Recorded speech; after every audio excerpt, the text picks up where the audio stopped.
이스라엘은 원래 유목 민족이었습니다. 아브라함, 이삭, 야곱 모두 양을 치며 풀을 쫓아다니면서 꼴을 먹이고 그리고 하나님께서 함께 하신 은혜를 찬양하며 살았습니다. 그런 그들이 가나안 땅에 정착하면서부터 농사를 짓고 포도원을 가꾸고 감람나무와 각종 식물을 키우면서 밀과 각종 야채를 키우면서 그렇게 살아가게 되었습니다. 또돌이 유목 생활을 청산하고 난 뒤에 한 곳에 정착해서 농사를 짓고 사는 문화로 바꾸어지는 것은 이스라엘의 민족과 민족의 신앙과 역사, 생활에 많은 변화를 가져왔습니다. 그들은 농사 짓는 법을 제대로 몰랐기 때문에 그 이웃 가나안 민족에게 가서 농사를 어떻게 짓는지 묻고 또 알아보며 그들이 하는 것들을 보면서 흉내내면서 농사를 지어갔습니다. 물이 부족한 땅이었습니다. 그 땅은. 그래서 그들은 비가 언제 오는지 또 언제 건기가 오는지에 대해서 궁금함을 가지고서 그렇게 서서히 농경사회로 전환되어져 갔습니다. 이스라엘 땅은 지중해에서부터 동풍이 몰려오게 되면은 그 물기를 머금은 바람이 몰려와서 우기가 되어집니다. 그런데 아라비아 사막에서 서풍이 몰려오면은 건기가 되어지는데 그 건기는 흡사 사막과 같이 건조한 날씨가 되어집니다. 그래서 그 절기를 알고 일시를 알고 연한을 알아서 농사를 짓고 그렇게 살아가게 됩니다. 여러 번 시간을 겪었을 것이고 그러면서 그들은 급속하게 농경사회로 전환되어져 갔습니다. 그런데 문제는 이스라엘 백성들이 농경사회로 전환되어 가면서 가나안 땅의 농사 풍습과 종교에 깊이 물들어 갔던 것입니다. 게다가 이세벨이라고 하는 왕후가 들어서고 난 뒤에는 바알과 아세라를 섬기는 신앙은 노골적으로 변화되어지고 드러나게 되어졌습니다. 여호와는 양치기 시대에 등기는 신이고 이제는 바알과 아세라를 섬겨야 돼. 사람들은 그렇게 이야기를 하였습니다. 나라에서도 그렇게 나라의 모든 종교 행사를 주관합니다. 가나안의 풍습을 쫓으면서 여호와께서 하나님이 되시면 급속하게 바알과 아세라 신앙으로 바뀌어지게 되어졌습니다. 바알과 아세라는 바알은 남신이고 아세라는 여신입니다. 남신과 여신이 난잡한 성관계를 가질 때에 그때에 비가 온다라고 그들은 신앙하였습니다. 이 두 부부 바알과 아세라가 성적 관계를 가지도록 유도를 하고 그렇게 관계를 가질 때 비가 오니까 농사를 짓는 모든 것의 원인은 물에 달려 있는데 기한 시대에 그들은 바알과 아세라가 어떻게 하든지 성적 관계를 가지고 그를 통해서 그들의 경제적 문제가 해결되어져 가는 것을 기대하였습니다. 그들은 정기적으로 바알 보홀의 축제를 벌였습니다. 그 축제는 바알과 아세라가 성적 관계를 갖도록 유도하는 음란한 문화가 자극하는 그런 음란한 문화가 판을 치는 그러한 행사였습니다. 농경 문화로 전이되어 가면서 그들은 졸지에 음란 문화가 극성을 부르게 된 사회를 살아가게 되어졌습니다. 또한 여호와 하나님께의 근위가 땅에 떨어지고 하나님의 말씀의 근위도 땅에 떨어지게 되었습니다. 하나님의 말씀의 정신이 무엇입니까? 그것은 하나님을 사랑하고 이웃을 사랑하는 것입니다. 이 법이 구체적으로 이스라엘 백성들 가운데 적용되어질 때에 힘없고 무지하고 가난한 백성들도 하나님의 다스리심 가운데서 보호함을 받으며 화해와 평화와 용서의 시대를 살아갈 수가 있습니다. 근데 바알과 아세라 신앙이 판을 치고 난 뒤에는 가난하고 힘없는 백성들은 자기의 전답을 하고 심지어 죽임을 당하기도 하면서 고통을 받았습니다. 열왕기상 24에 보면 그 나봇의 포도원 사건이 나옵니다. 왕 아합이 살고 있는 집 그 왕 바로 앞에 나봇이라는 사람이 조그마한 나물밭을 가지고 있었습니다. 그 나물밭을 그 나봇이라고 하는 사람은 하나님께서 우리에게 주신 땅이기 때문에 이것을 절대로 팔 수 없다라고 고백하는데 이세벨은 왕을 모함에 따른 책을 세워서 나봇의 포도원을 빼앗습니다. 그리고 그 나봇의 포도원을 빼앗을 뿐 아니라 나봇의 목숨을 취하였습니다. 많은 사람들이 하나님의 다스림과 거리가 먼 바알과 아세라 신앙 가운데서 하나님의 권위, 하나님의 말씀의 권위, 그 모든 것이 어지러워져 갔습니다. 성적인 타락, 정치의 문란, 이 모든 원인은 여호와 하나님을 잊어버린 데 있었습니다. 이렇게 어둡고 할 때에 하나님의 사람 엘리야가 일어났습니다. 그는 이 혼란의 모든 근본적인 원인이 하나님을 경배하고 섬기는 일에서 떠난 데 있다라고 꿰뚫어 보았습니다. 그리고 그들은 이 엘리야는 이 문제에 대해서 다음과 같이 선포하였습니다. 열왕기상 17장 1절에 보면은 길르앗에 우거하는 사람 중에 디셉사는 엘리야가 아합에게 고하되 나의 섬기는 이스라엘 하나님 여호와의 사심을 가르쳐 맹세하노니 내 말이 없으면 수년 동안 우로가 있지 아니하리라. 이렇게 선포하였습니다. 수년 동안 비가 오지 않겠다라는 청천벽력과 같은 선언을 하였습니다.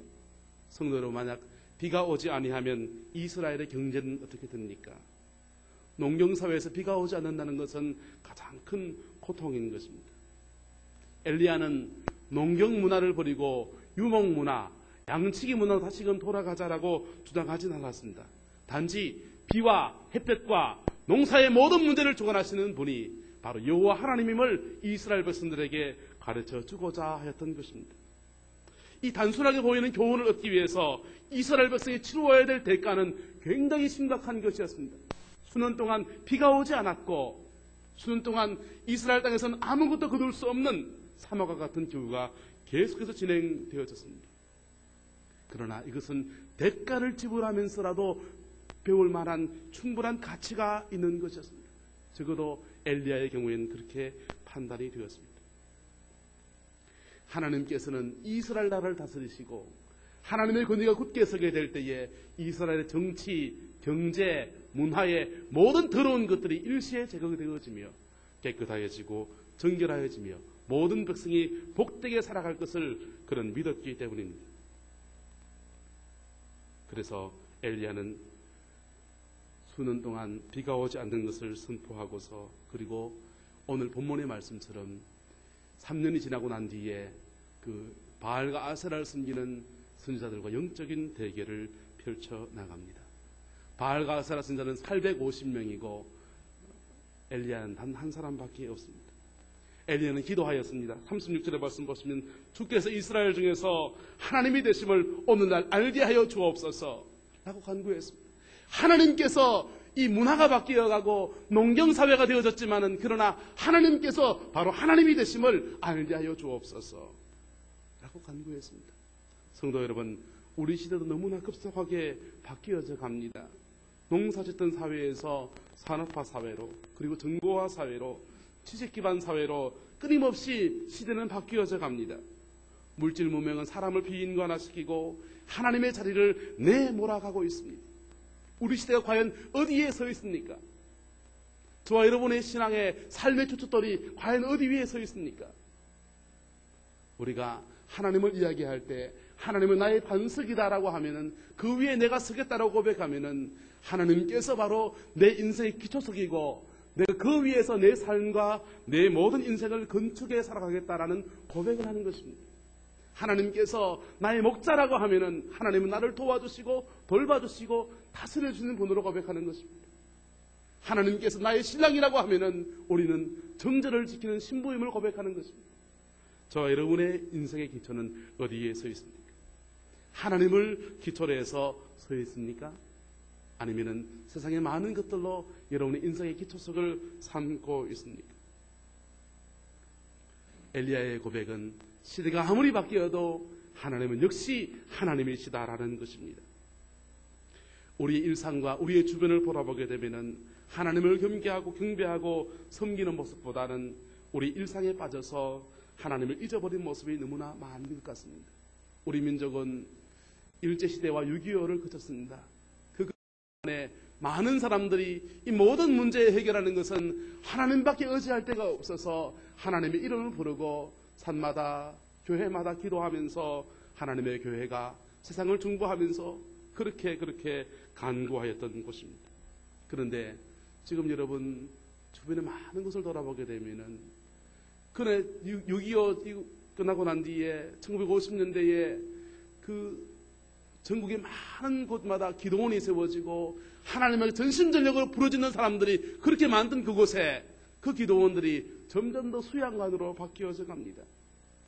1년에 한 번씩 중고등부가 수양해 가는 곳, 수련회 하는 그 수련관으로 점점 더 바뀌어져 갑니다. 사람이 찾지 아니하니 그들은 그렇게 바꾸어져 가고 있다고 고백할 것입니다.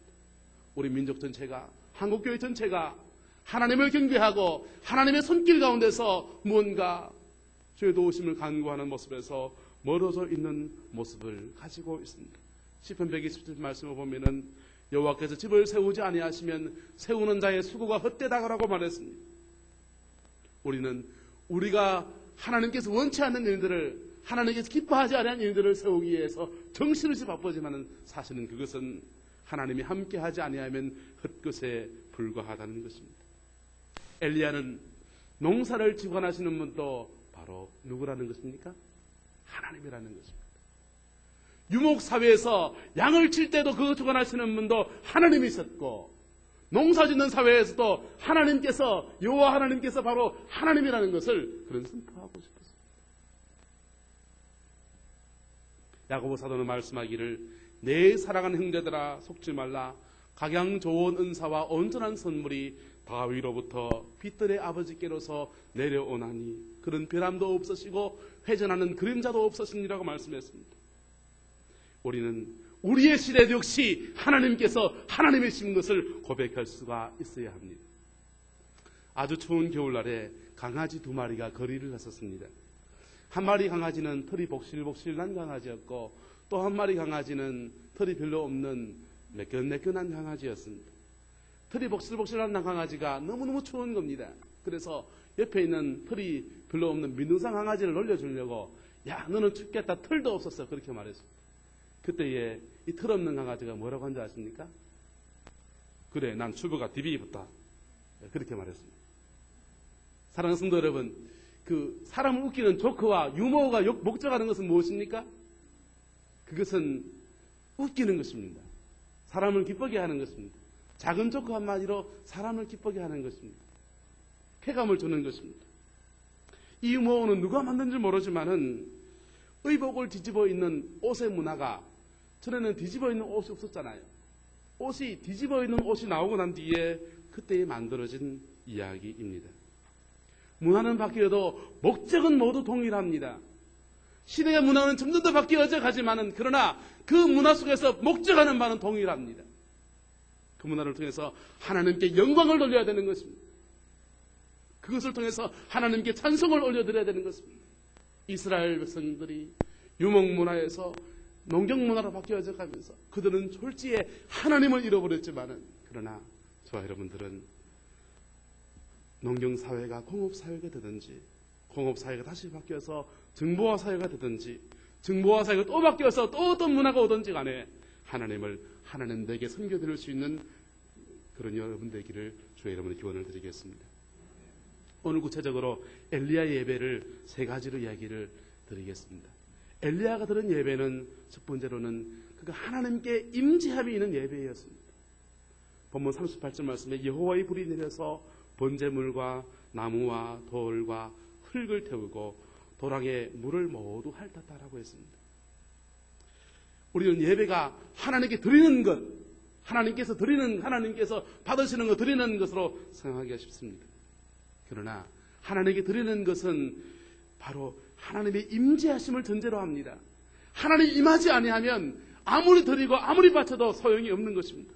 요한복음 4장에서 예수님께서는 사마리아 여인과 진지한 대화를 나누었습니다.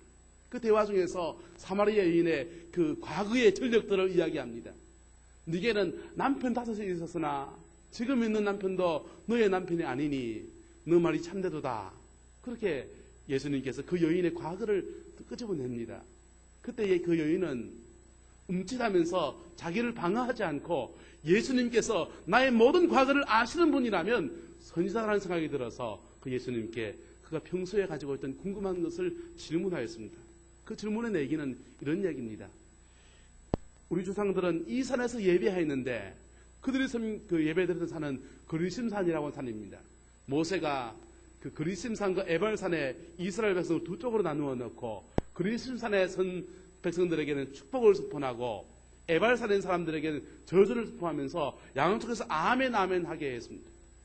하나님의 축복이 있는 땅, 하나님의 은혜가 있는 땅, 그리심산에서 하나님을 경배하고 섬기는 것이 옳습니까? 아니면은 예루살렘 성전이 있는 곳, 솔로몬이 성전을 쌓고 또 후대 사람이 다시 쌓았던 그 성전에서 하나님을 예배하는 것이 옳습니까? 그렇게 물음을 던졌습니다. 근데 예수님은 그 여인의 대답에 조금 동문서답 같은 이야기를 하셨습니다. 여인이여 내 말을 들으라. 이 산에서도 말고 예루살렘에서도 말고 너희가 아버지께 예배할 때가 이르리라. 아버지께 참으로 예배하는 자들은 영과 진리로 예배할 때가 오나니 곧 이때라라 말했습니다. 아버지께서 이렇게 자기에게 예배하는 자를 찾으시느니라는 말씀을 하셨습니다. 영과 진리로 예배할지니라. 24절 말씀 보면은 하나님은 영이시니 예배하는 자가 영과 진리로 예배할지니라 라는 얘기를 했습니다. 하나님이 영이다라는 얘기했습니다. 예수님의 말씀에는 대답의 비밀은 영이다라는 말에 포함되어져 있습니다. 하나님이 영이다라고 하면 하나님이 어디 계십니까? 어디에나 계신다는 것입니다. 하나님은 어디에나 계시고 어디에서나 하나님께서 받으심직한 예배를 드리면 하나님 받으신다라는 것을 그 여인에게 대답하였습니다. 그 여인은 그리심산입니까? 아니면은 예루살렘 성전입니까? 라는 어느 장소입니까? 라는 물음을 던졌는데 주님은 그 어느 곳도 아니고 하나님께 참으로 예배드리는 신령과 진정의 예배가 있으면 하나님 여기시기 때문에 어디에서나 받으신다는 이야기를 예수님은 대답하셨습니다. 여러분, 잔치를 벌려놓았는데 그 잔치에 주인이 없다면 이는 이상한 것입니다. 하나님의 임재하심이 충만한 예배를 드리게 되면 그 예배를 드리는 사람들이 바뀌어져 갑니다.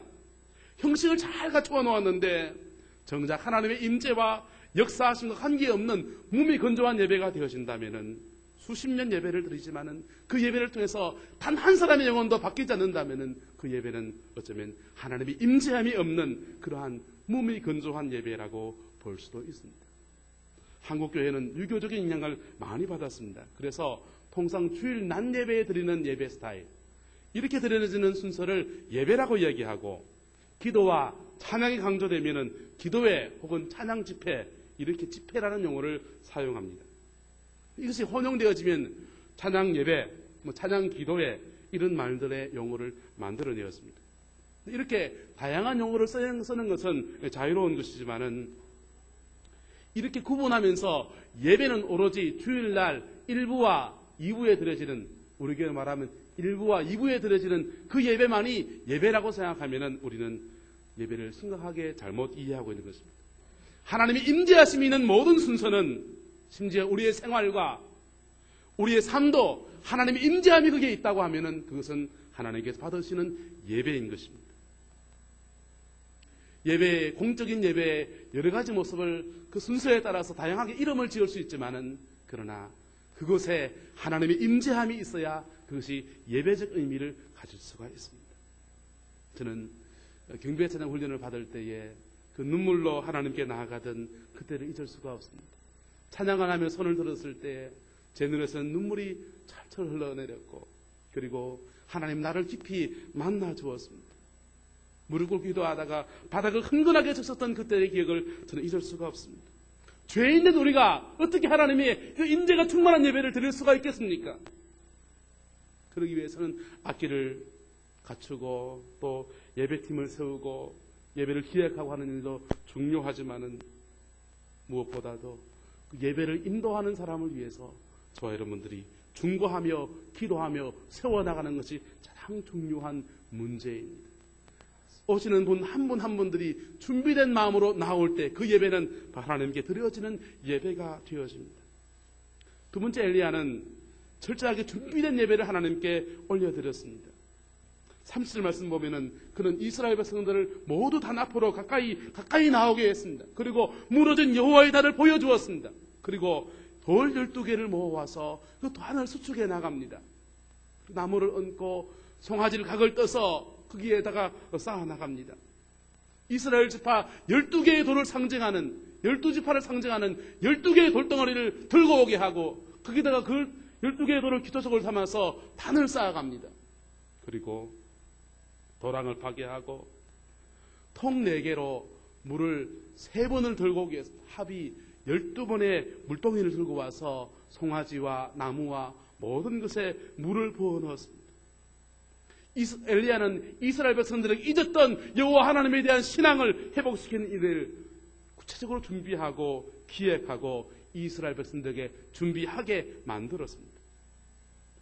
멀티미디어실에 1년 동안 섬기면서 준비하다고 준비하지만은 간혹 가다가 오타가 나올 때가 있습니다. 때로는 잘못된 장면이 불쑥 튀어나올 때가 있습니다. 깜짝 놀랍니다. 너무너무 긴장하고 그 함께 섬기는 자매는 간이 막 내려내릴 정도. 그렇게 한번 잘못된 그 오타가 나간다든지 잘못된 장면이 나가게 되면은 성도님들이 예배를 집중하고 그 예배를 통해서 하나님의 임재를 만나는데 너무나 방해가 되어집니다. 간혹 가다가 앞에 앉아있는 찬양자가 담짓을 한다든지 예배 중에서 주보를 지적거린다든지 읽는다든지 그렇게 하면은 자기 자신은 그것을 대수롭게 생각할지 모르지만은 그 장면을 언뜻 보고 있는 다른 사람들에게는 하나님께 대한 예배를 집중하는데 방해가 되어지는 것입니다. 우리는 우리가 드리는 예배가 하나님의 임재가 충만한 예배가 되기 위해서 우리 스스로의 행동과 기도로 준비해 나가야 될 것이 있습니다. 준비한 예배를 하나님께 엘리야는 올려드렸습니다. 세 번째로는 엘리야는 회중들과 영적 교감이 있는 예배를 하나님께 올려드렸습니다. 엘리야는 단을 쌓고 물을 붓고 예배를 준비하고 하면서 그 모든 일을 스스로 하지 않았습니다. 백성들과 함께 그 일들을 감당하였습니다. 이렇게 돌을 놓으십시오. 이렇게 단을 쌓으십시오. 함께 각을 떱시다. 엘리야는 그렇게 이야기하면서 그들의 마음을 부추겼습니다. 그들의 마음을 얻기를 원했습니다. 그리고 각을 떠서 하나님께 올려드릴 때는 백성들의 마음이 이 반쯤 열려 있었습니다. 엘리야는 기도하면서 이렇게 기도했습니다. 36절 말씀 보면은 내가 주의 종이됨과 내가 주의 말씀대로 이 모든 일을 행하는 것을 오늘날 알게 하옵소서. 내가 주의 종이됨과 내가 주의 말씀대로 이 모든 일을 행하는 것을 오늘날 알게 하여 주옵소서. 그렇게 간구했습니다. 요한일서 1장 3절 말씀 보면 이런 말씀이 있습니다. 우리가 보고 들은 바를 너희에게 전함은 너희로 우리와 사귐이 있게 하려 함이니 우리의 사귐은 아버지와 그 아들 예수 그리스도와 함께함이라 라고 했습니다. 요한 사도는 말하기를 내가 이것을 너희에게 쓰는 것은 너희와 우리와 사귐이 있게 하려 함이라 그랬습니다. 근데 그 사귐이 말씀을 전하는 그 요한 사도와의 사귐이 깊어지면 누구와의 사귐으로 연결되어집니까? 하나님과의 사귐이 연결되죠. 우리의 사귐은 아버지와 그 아들 예수 그리스도와 함께함이라. 할렐루야. 예배를 드리면서 여러분 예배를 드릴 때는 그 예배를 인도하는 사람에게 마음을 주시길 바랍니다. 그럴 때 그 사귐이 깊어질 때 그 사귐 너머를 통해서 하나님과의 사귐이 여러분들 속에서 일어나게 되어지는 것입니다. 주의종과 말씀을 놓고 교제하다가 그 교제가 깊어지게 되면 예수 그리스도와의 직접적인 교제가 시작되어지는 것입니다. 누구든지 예배를 드리면서 주님의 임재를 깊이 누리려면 인도자에게 마음을 주어야 합니다. 예배를 인도하는 인도자에게 마음을 주지 아니하면 그 사람은 적어도 예배를 통해서는 공적인 예배를 통해서는 하나님의 임재와 하나님의 부으신 은혜를 만끽할 수가 없습니다. 서울의 그 명성교회 성도님들은 이런 부분에 훈련이 참 잘 되어 있다고 합니다. 강단에 누가 서든지 이단에 누가 말씀을 전하든지 간에 그 말씀을 전하는 사람에게 집중합니다. 서 있으면은 성도님들이 어떤 말씀을 내게 주든지 받으려고 하는, 준비하려고 하는, 받으려고 하는 마음이 그들의 마음속에 가득하대요. 인도자에게 마음을 줄 때에 누가 예배를 인도하든지 누가 찬양을 인도하면서 여러분의 마음을 얻기를 원할 때 여러분 그 마음을 주길 바랍니다. 그렇게 하면서 인도자와 저와 여러분들이 한 마음, 한 성령 안에서 교통되어지게 될 때에 성령 하나님께서 저 여러분들의 마음을 움직이시며 여러분의 중심에 부어오신 역사가 있습니다. 인도자에게 마음을 주시면 그것이 성도님들에게 유익합니다. 시대는 점점 더 변화해져 갑니다. 그러나 그 시대에 변화해져 가는 데서 역사를 주관하시는 이는 바로 하나님 자신임을 여러분 고백합니다. 그리고 우리 공동체가 영감 있는 예배, 준비된 예배, 영적 교감이 있는 예배로 하나님께 올려드릴 수 있는 그러한 역사가 있기를 소원합니다. 그 예배를 통해서 우리의 삶이 바뀌어지게 될 것입니다. 그 예배를 통해서 하나님의 은혜가 폭포수와 같이 저와 여러분들에게 머물게 될 것입니다. 그러면 우리는 세상을 변화시킬 수 있는 능력을 얻어갑니다. 우리는 바깥에만 나가면 바라만 한번 일렁하면 들었던 말씀도 잃어버리고 찬송하며 들었던 감격도 잊어버리면서 일상의 한 물대로 또 살아갑니다. 그런데 하나님의 임재가 있는 깊숙한 예배를 드리고 나면 그 은혜가 우리의 삶을 다스려 나가는 것을 보게 될 것입니다. 전 재작년에 대구에 있을 때 청년부를 지도했습니다. 그 청년들 중에서 석사과정을 마치고 박사과정에 진학하는 한 형제가 있었습니다. 경북대학교 경제학과 환경경제학이라고 하는 그 박사과정을 들어가는데 이 친구가 박사과정을 들어가니까 자기가 실력이 너무나 떨어진다는 것을 느끼는 겁니다. 학부를 졸업할 때 이 친구가 수석으로 졸업했습니다. 그리고 대학원 들어와서 장학금 늘 받아가면서 공부했는데 박사과정에 막상 들어서고 나니까 자기 실력이 너무 모자라는 것 같습니다. 그래서 아침에 늘 큐티하던 시간에 자기 시간이 어떻게 좀 빼서 공부를 할 수 있는 시간이 있는가 싶어보니까 낮에는 조교해야 되죠. 과제물 체크해야 되죠. 교수님 말씀 들어야 되죠. 그러니까 자기 시간 공부할 수 있는 시간이 없는 겁니다.